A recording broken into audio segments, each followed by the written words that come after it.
খসে যাবে 9 দিন পরে চুল।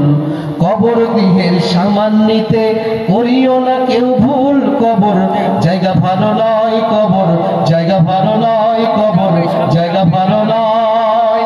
আমল দিয়ে কবর গৃহ সাজিয়ে নিতে হয়, আমল দিয়ে কবর গৃহ সাজিয়ে নিতে হয়। 17 দিন পেট ফেটে শেষ পোকার খাদ্য হবে, 17 দিন পেট ফেটে শেষ পোকার খাদ্য হবে।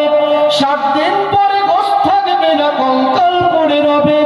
90 দিন হাড়গুলি সব, 90 দিন হাড়গুলি সব আলাদা হয়ে রয়। কবর জায়গা ভালো নয়, কবর জায়গা ভালো নয়। আমল দিয়ে কবর গৃহ সাজিয়ে নিতে হয়। 6 দিন পরে নখ খসে যাবে, 9 দিন পরে চুল। কবর গৃহের সামান নিতে করেও না কেউ ভুল। কবর জায়গা ভালো নয়, কবর জায়গা ভালো নয়, কবর জায়গা ভালো নয়। আমল দিয়ে কবর গৃহ সাজিয়ে নিতে হয়, আমল দিয়ে কবর গৃহ সাজিয়ে নিতে হয়।